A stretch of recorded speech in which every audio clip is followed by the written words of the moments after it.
Captain Zephyr stood before the large screen in the briefing room. Her blue skin had darker patches that showed she was worried. The other aliens around the table looked just as concerned. They all stared at the red zone marked on the star map. "This is the Pyrothea Valley," Zephyr said, pointing at the screen. "The most dangerous place in our sector." The valley stretched across the planet's largest continent like a giant scar. Inside it lay the richest crystal deposits anyone had ever found. These crystals powered the fastest ships and strongest weapons in the galaxy. They were worth more money than most planets made in 100 years, but no one could get to them. "The dragons," whispered Commander Vex, a tall creature with 4 arms. "Tell them about the dragons." Zephyr nodded slowly. "The Draknari have lived in that valley for thousands of years. They are intelligent, powerful, and completely hostile to outsiders. Every ship that enters their space gets attacked immediately." She pressed a button, and the screen showed pictures of burned spacecraft. Twisted metal and scattered debris floated in space. Some ships had been melted by intense heat. Others looked like they had been torn apart by massive claws. 17 ships lost, Zephyr continued. Over 300 crew members dead. The dragons show no mercy and ask no questions. They simply destroy anything that comes near their home. A small alien with green fur raised his hand. "Have we tried talking to them?" "Many times," Zephyr replied. "We sent our best diplomats. The dragons burned them alive before they could say a word. We tried radio signals, light patterns, even telepathic communication. Nothing worked. The room fell silent. Everyone knew the story, but hearing it again made them uncomfortable. "What about weapons?" asked another voice. Zephyr laughed bitterly. "We sent 3 battleships once. The dragons destroyed them in less than 10 minutes. Their fire can melt through our strongest armor. Their claws can tear apart steel like paper, and they move faster than our missiles." She walked around the table, her footsteps echoing in the quiet room. "We have tried everything. Money, technology, threats, gifts, even religious ceremonies. The dragons ignore all of it. They want nothing from us except for us to stay away." The screen changed to show a surveillance video. A massive dragon soared through the clouds above the valley. Its scales shone like metal in the sunlight. When it opened its mouth, flames shot out for hundreds of meters. The creature was beautiful and terrifying at the same time. "This is Pyraxis," Zephyr said, "the largest dragon we have seen. Our sensors say he is over 500 years old. He leads the others. When ships approach the valley, he comes out first." "How many dragons live there?" someone asked. "We estimate about 200 adults," Zephyr answered. "Maybe more. They stay hidden most of the time. We only see them when they attack." A young officer stood up. "Captain, what do they eat? How do they live?" Zephyr frowned. "That is a mystery. We never see them hunt. They must have food stored somewhere in the valley. Our scans show large structures underground, but we cannot get close enough to study them." The meeting continued for another hour. They discussed new plans and strategies. Some wanted to try bigger weapons. Others suggested waiting until the dragons died of old age. A few thought they should give up entirely, but every idea had the same problem. No one understood what the dragons wanted. They did not seem interested in trade, technology, or power. They just wanted to be left alone with their crystals. As the meeting ended, Zephyr looked tired. She had been dealing with the dragon problem for 5 years. In that time, she had watched good people die trying to solve it. The Galactic Federation was getting impatient. They wanted those crystals. "Any new business?" she asked. An aide stepped forward. "Captain, there is one more thing. The human delegation arrived yesterday. They want to review all our problem cases, including the dragon situation." Several aliens in the room made scoffing sounds. Humans were new to the galaxy. They had only joined the Federation 6 months ago. Most species saw them as weak and unimportant. "What could humans possibly do?" muttered Commander Vex. "They have no special powers, no advanced technology. They are barely more advanced than animals." Zephyr held up her hand for silence. The Federation Council approved their participation. We will give them the same briefing we give everyone else. But privately, she agreed with Vex. Humans seemed ordinary compared to other species. They could not read minds like the telepaths. They could not manipulate gravity like the Vorchans. They did not have the strength of the rock people or the speed of the wind dancers. What could they possibly offer that others had not tried? The next day, Zephyr gave the same briefing to 3 humans. They listened quietly and asked simple questions. Their leader was a woman named Commander Chen. She had dark hair and serious eyes. How long have the dragons been hostile? Chen asked. As far as we know, always, Zephyr replied. Every historical record shows them attacking outsiders. What was their society like before they became isolated? Zephyr paused. No one had ever asked that question before. We do not have much information about that. The dragons do not share their history. Quote. After the briefing, Zephyr watched the humans walk away. They spoke quietly among themselves. She could not hear what they said, but they seemed interested in details that others ignored. Maybe they would surprise her, but probably not. The valley remained forbidden. Its crystals untouched, and its dragons as mysterious as ever. Commander Sarah Chen walked through the corridors of her ship, the Pioneer's Dream. The vessel was small compared to the massive alien battleships, but it was home to her crew of 12 humans. They had been traveling through space for 3 weeks, mapping potential colony sites for Earth. Sarah stopped at the engine room door and listened to the sound of metal being hammered. She smiled and knocked. "Come in," called a deep voice. Marcus Rodriguez looked up from his workbench. He was a big man with strong arms and calloused hands. Grease stains covered his work clothes. Before joining the space program, Marcus had been a cook in the Earth military for 15 years. Now he kept their ship running and made sure everyone ate well. "How are the engines, Tank?" Sarah asked, using his old military nickname. Marcus wiped his hands on a rag. "Running smooth as butter, Commander. But I have been thinking about something else." "What's that?" "Those dragons we heard about yesterday. Everyone talks about them like they are monsters. But something does not add up." Sarah sat down on a nearby crate. Marcus had a good mind for solving problems. In the military, he had figured out supply issues that confused trained logistics officers. "What do you mean?" she asked. Marcus pulled out a data tablet and showed her some notes he had made. "Look at this. The aliens say these dragons have been hostile for thousands of years, right? But think about it. If they really wanted to kill everyone, why do they just destroy ships? Why not chase them across the galaxy? Maybe they do not want to leave their territory." "Exactly," Marcus said, pointing at her. "They are protecting something. But what? Everyone says it is the crystals, but I do not think so." Sarah looked at his notes.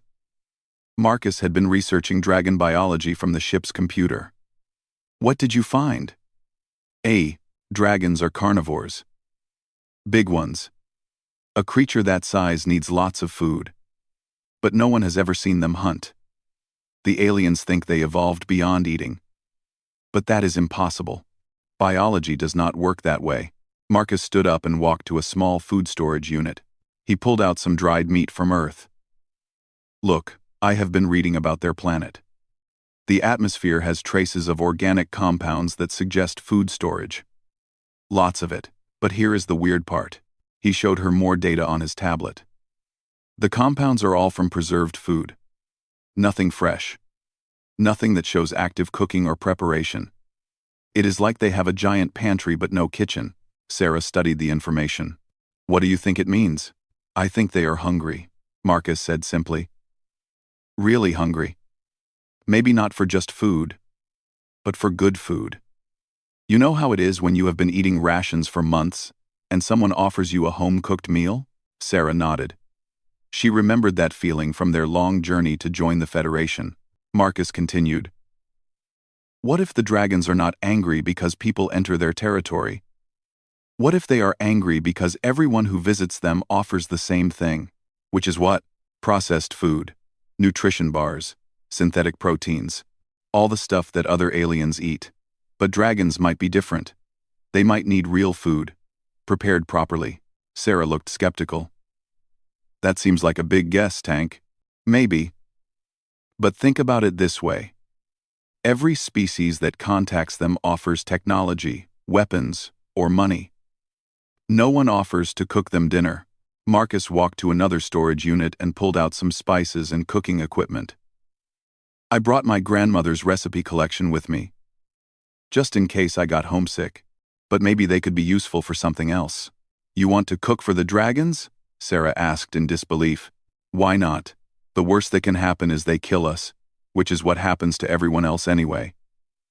But maybe, just maybe, they might be interested in something different. Sarah stood up and paced around the small room. The idea sounded crazy. But Marcus had been right about difficult problems before. And the Federation had tried everything else. The dragons are in a restricted zone, she reminded him. We are not supposed to go anywhere near there. We are supposed to be surveying potential colony sites, Marcus said with a grin. What if we need to survey the area around the valley? You know, to make sure it is safe for colonies? Sarah laughed despite herself. That is the worst excuse I have ever heard. But it is technically true. We need to know if the dragon territory affects nearby areas, for scientific purposes. Quote, over the next few days, Marcus researched everything he could about dragon biology and the planet's atmosphere. He studied wind patterns to see how smells would travel. He read about the types of meat and spices that might work best in the alien environment. The rest of the crew thought he was losing his mind. Dr. Kim, their medical officer, tried to convince him that approaching the dragons was suicide. Engineer Watson calculated that their small ship could not survive dragon fire for more than 30 seconds, but Marcus kept working on his plan. He prepared special meat rubs using earth spices mixed with some alien herbs they had collected. He modified a portable cooking unit to work better in Pyrothea's atmosphere. He even practiced timing his cooking so everything would be ready at the same time. Sarah watched him work and found herself believing in his idea. Maybe it would not work, but it was the first truly different approach anyone had tried. Finally, she made her decision. Okay, Tank. We will try it. But if this gets us killed, I am going to be very angry with you. Marcus smiled and began loading his cooking equipment into the shuttle. Commander, if this works, it will be the best meal those dragons have had in centuries. And if it does not work, then it will be the last meal any of us ever cook. Sarah shook her head and went to prepare the ship for their unauthorized mission to the most dangerous place in the galaxy. She hoped Marcus knew what he was doing, because no one else had any better ideas. The Pioneer's Dream landed 3 kilometers from the valley's edge. Sarah chose a flat area with good drainage, perfect for what Marcus called his cultural research station. To anyone watching, it looked like a standard survey camp. Marcus immediately began unloading his equipment. He had brought everything he needed for a proper barbecue. A modified smoker that could handle the planet's atmosphere, special heat shields, and enough earth meat to feed 20 people. The meat had been frozen in their ship's storage for months, waiting for the right occasion. Are you sure about this, Tank? Asked Dr. Kim as she helped him carry the smoker. Nope, Marcus replied cheerfully. But I am sure that everything else has failed. Sarah set up a communication relay, while Marcus prepared his cooking area. Their ship's sensors would detect any approaching dragons long before they became visible. The rest of the crew took readings of the local environment and tried to look like they were doing legitimate survey work. Marcus started by lighting his smoker with wood chips he had brought from Earth. Oak and hickory, his grandfather's favorites. The smoke smelled like home, even on this alien planet. Then he began preparing the meat. He had chosen brisket as his main course. The large cut of beef would take hours to cook properly, giving the smoke time to spread across the valley. He covered the meat with a special rub made from salt, pepper, paprika, and secret spices his grandmother had taught him to use. Remember, he told the meat as he worked, you are going to make history today. As the brisket went into the smoker, Marcus started preparing side dishes. Corn on the cob from Earth seed stores, beans with molasses and brown sugar, and fresh bread dough that would bake in cast iron pots. Everything needed to be perfect. The wind was blowing toward the valley, carrying the smell of smoke and spices across the forbidden territory. Marcus hummed old songs while he worked. The same ones his grandmother used to sing during family gatherings. "Contact," called Engineer Watson from the sensor station. "Something big is moving in the valley." Sarah looked at the screen. A large shape was flying high above the valley floor, moving in slow circles. "How big?" "Bigger than our ship," Watson replied. "Wait, there is another one. And another." Marcus did not stop working. He basted the brisket with a mixture of beef broth and spices, then checked his beans. "How long until they get here?" "At their current speed, maybe 20 minutes, Sarah said. "Tank, maybe we should get ready to run." "Can't do it, Commander. This brisket needs at least 6 more hours. If we leave now, it will be ruined." More contacts appeared on the screen. Dragons were flying high above the valley, but they were not approaching aggressively. They seemed to be following the smoke trail, trying to figure out where it was coming from. "They are not attacking," Dr. Kim observed. "That is different." Marcus smiled and began preparing corn for the grill. "Of course they are not attacking." They smelled dinner. The first dragon appeared as a distant speck in the sky. Then it grew larger and larger, until they could see its massive wings cutting through the air. The creature was beautiful and terrifying, with scales that reflected the sunlight like polished copper. "Should we power up weapons?" Watson asked nervously. "We do not have any weapons that would work against that," Sarah reminded him.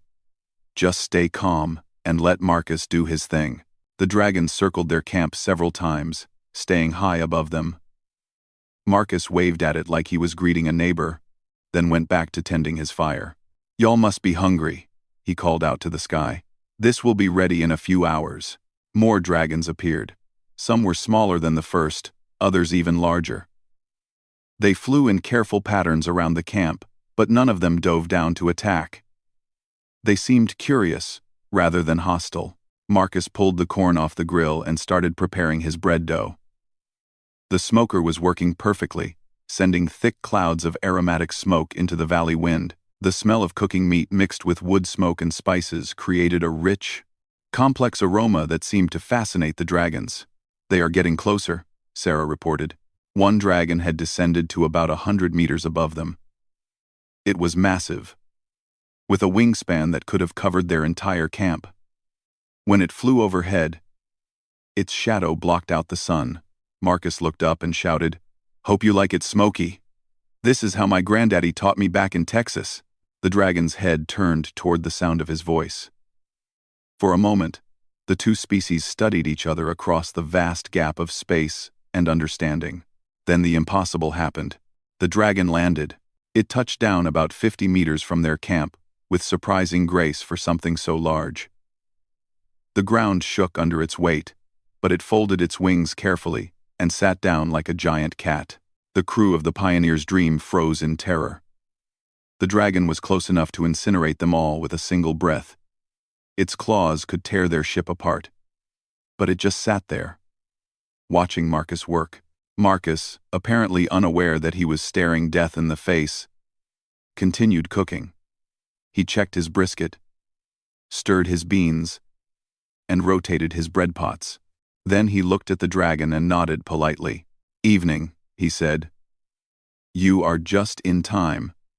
This ought to be ready in about 4 hours. Hope you brought an appetite." The dragon's head tilted slightly, as if it was trying to understand what Marcus was saying.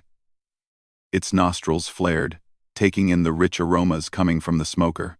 More dragons began landing around the camp. They formed a loose circle, but kept their distance. None of them showed any signs of aggression. They simply sat and watched the human cook their meal. Sarah slowly moved closer to Marcus, trying not to make any sudden movements. "Tank," she whispered. "I think your plan might actually be working." Marcus grinned and added more wood to his smoker. "Commander, I think these folks have been waiting a long time for a proper home-cooked meal." The largest dragon moved closer, as the smell of cooking meat grew stronger. Its scales were not just copper-colored, but seemed to contain actual metal that caught and reflected light. Ancient scars marked its hide, and its eyes held intelligence that was both alien and familiar. Marcus continued working as if having a circle of deadly predators watch him cook was perfectly normal. He checked the internal temperature of his brisket, adjusted the airflow on his smoker, and started preparing a sauce made from tomatoes, vinegar, and spices. "You know," he said conversationally to the nearest dragon, "my grandmother always said the secret to good barbecue was patience.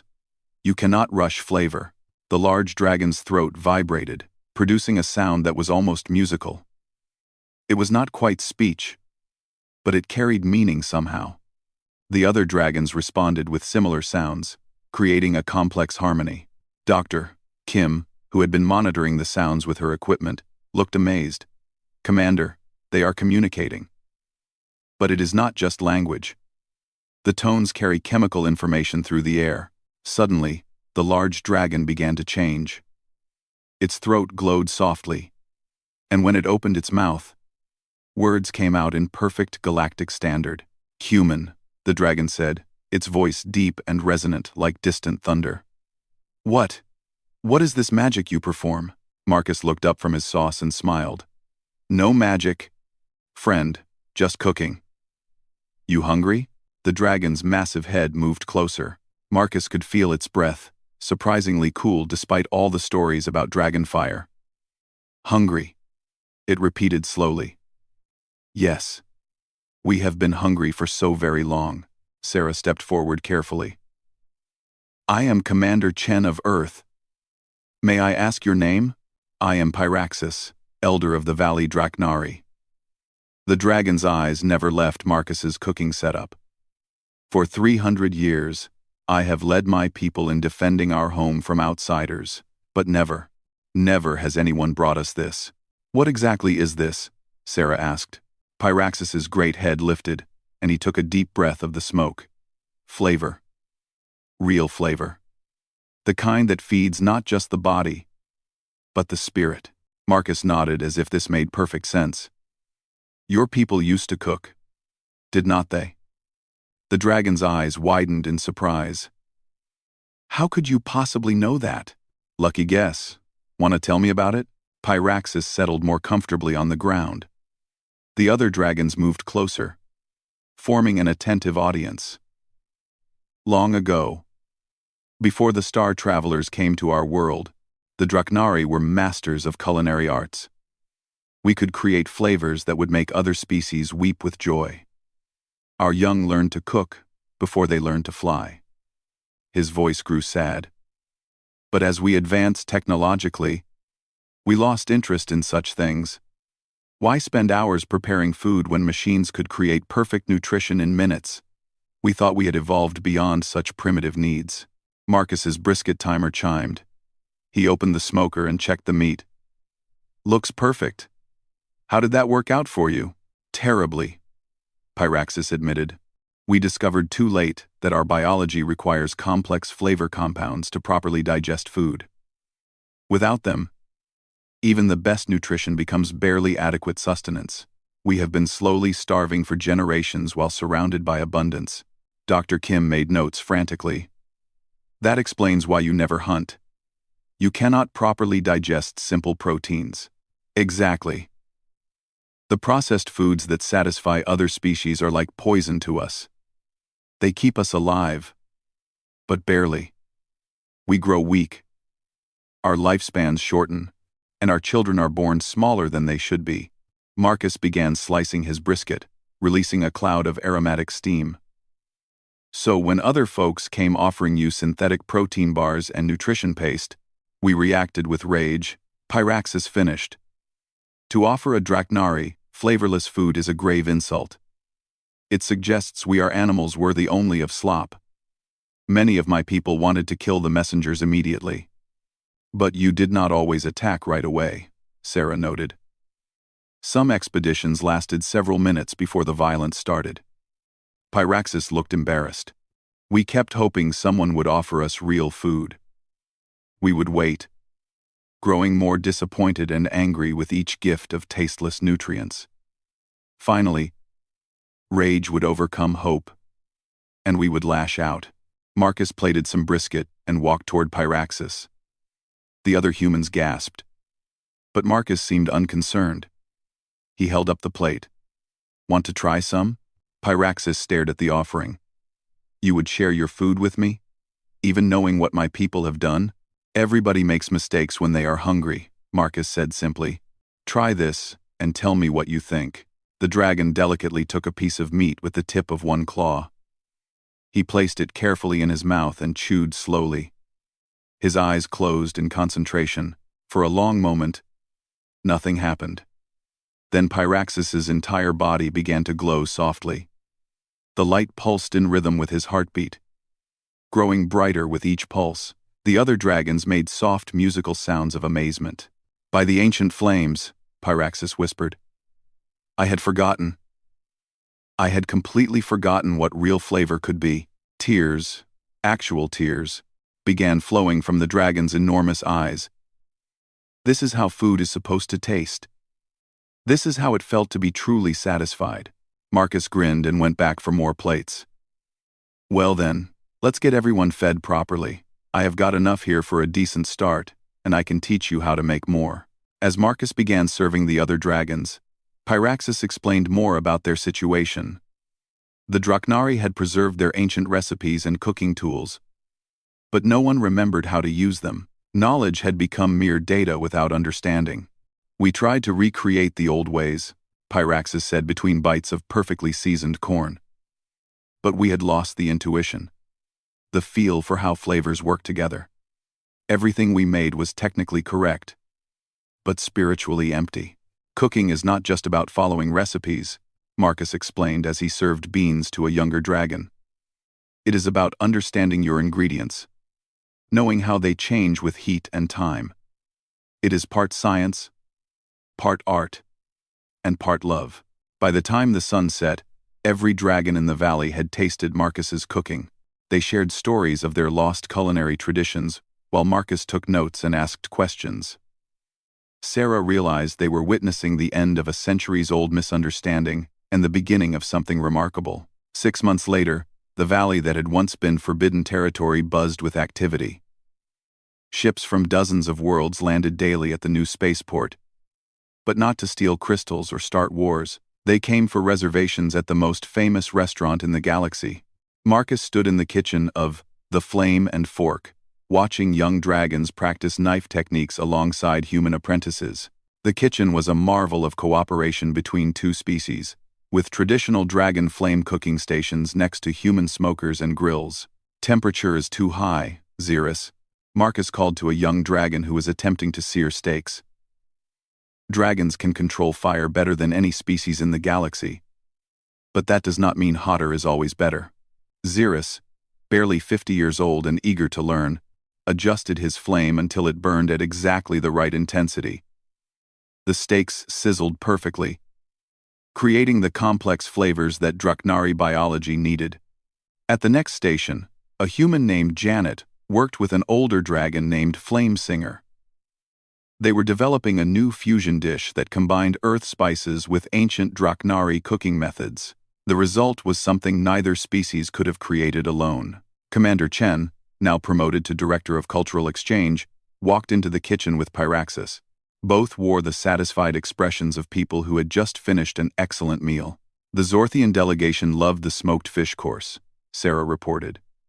"They want to place an order for their embassy on their homeworld." Pyraxis nodded approvingly. "Fish has always been challenging for our people to prepare well, but Marcus's smoking technique brings out flavors we never knew existed." Marcus wiped his hands on his apron and joined them. In 6 months, he had transformed from a ship's engineer into the galaxy's first culinary ambassador. The Federation had created the position specifically for him after seeing what his cooking had accomplished. "How are the crystal negotiations going?" Marcus asked. Sarah smiled. "The dragons are offering more crystals than we ever dreamed of getting through force. All they want in return are spices, cooking equipment, and cultural exchange programs." It had become the strangest trade agreement in galactic history. The Dragnari freely gave away the treasures that had caused centuries of conflict, asking only for ingredients and knowledge that would help them reclaim their culinary heritage. The young ones are learning fast, Pyraxis observed, watching his students work. Some of them already cook better than their grandparents did before the Dark Times. The Dark Times was how dragons now referred to their centuries of culinary isolation. Elder dragons spoke of it with shame, but the young ones were more interested in the future than the past. A small dragon named Swiftclaw ran up to Marcus with a plate. "Taste this! I made it myself." Marcus tried the offering carefully. It was a simple roasted vegetable, but the young dragon had seasoned it with a blend of earth spices and Draknari flame herbs. The combination created flavors that danced on the tongue. "Outstanding," Marcus said seriously.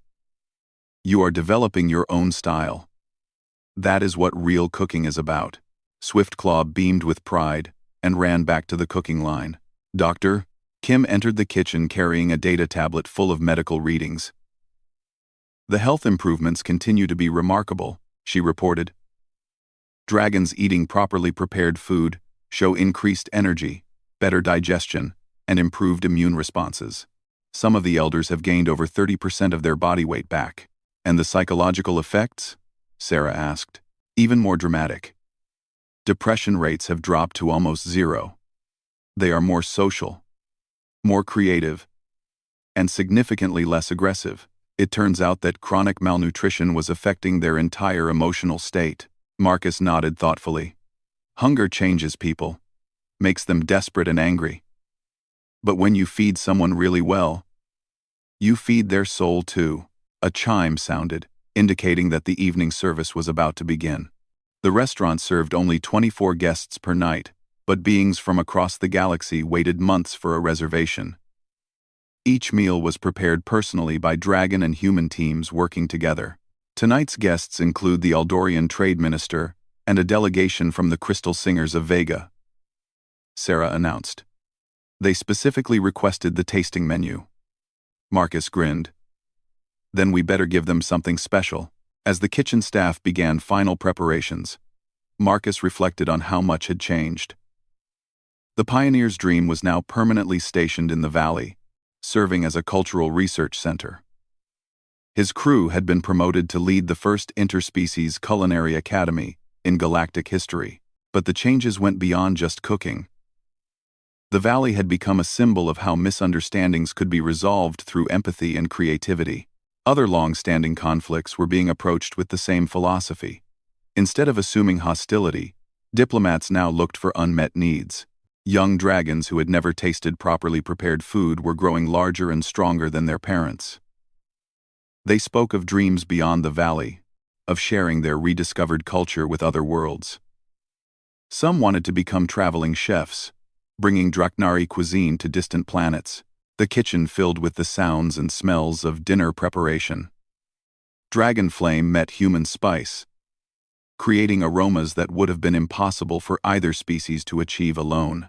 Marcus watched his students work and felt a deep satisfaction that had nothing to do with food.